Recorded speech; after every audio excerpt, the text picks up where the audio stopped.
नमस्कार। आज हम एक बहुत ही दिलचस्प और प्रेरणा देने वाली कहानी में उतरने वाले हैं। ये कहानी है नंदी की, एक ऐसी कथा जो हमें भक्ति, भाग्य और विश्वास की असली ताकत के बारे में बहुत कुछ सिखाती है। तो कहानी की शुरुआत ही एक बहुत बड़े सवाल से होती है। क्या सच में किसी का विश्वास इतना मजबूत हो सकता है कि वो किस्मत को भी पलट दे?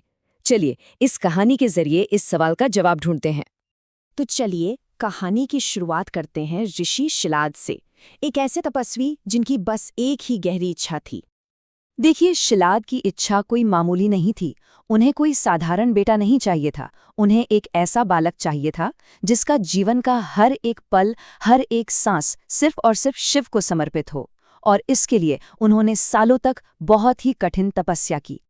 उनकी इस तपस्या को देखकर भगवान इंद्र तो प्रकट हुए, पर उन्होंने साफ साफ कह दिया कि भाई, आपकी ये इच्छा इतनी अलग है, इतनी बड़ी है कि इसे तो सिर्फ महादेव ही पूरा कर सकते हैं।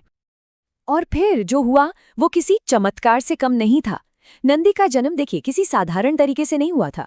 वो किसी गर्भ से नहीं, बल्कि सीधा एक दिव्य रोशनी से प्रकट हुए थे, मानो खुद शिव की कृपा ने ही एक रूप ले लिया हो।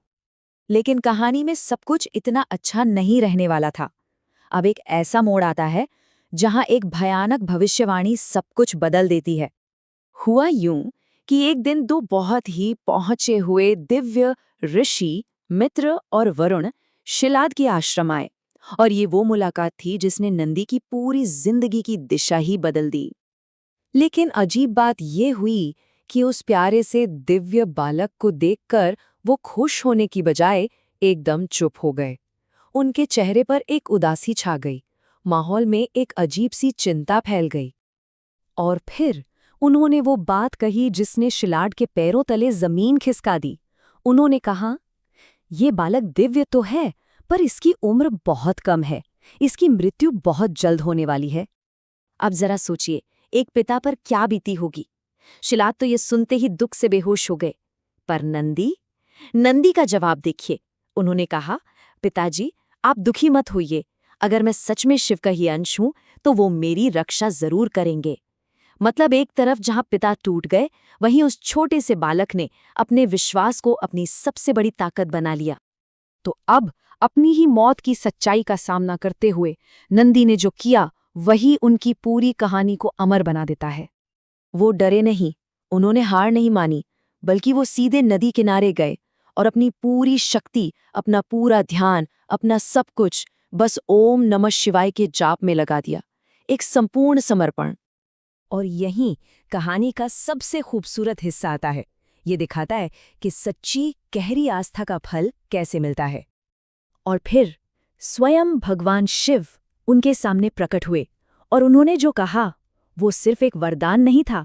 उन्होंने कहा, नंदी, तुम सिर्फ मेरे भक्त नहीं हो, तुम तो मेरे अपने पुत्र हो। सोचिए ये कितनी बड़ी बात थी। तो नंदी सिर्फ अपनी मौत से बचे नहीं, बल्कि उनका दर्जा बहुत बहुत ऊपर उठ गया। उन्हें क्या क्या मिला?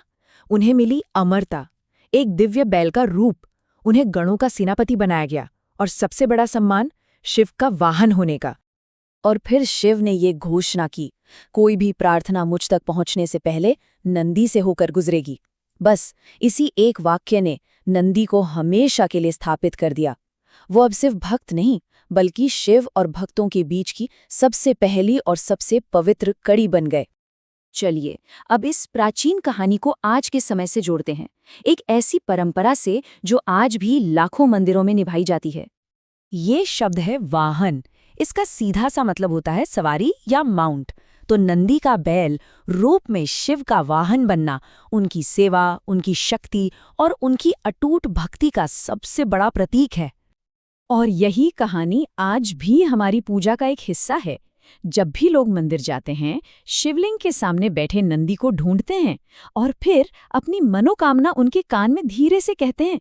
ये इसी विश्वास के साथ किया जाता है कि नंदी उनकी बात को सीधे महादेव तक जरूर पहुंचाएंगे। तो आखिर इस पूरी कहानी से हमें सीखने को क्या मिलता है? यही कि सच्ची भक्ति हर डर से बड़ी होती है, मौत के डर से भी। जब हम पूरी तरह से समर्पण कर देते हैं तो ऐसे आशीर्वाद मिलते हैं जिनकी हमने कल्पना भी नहीं की होती।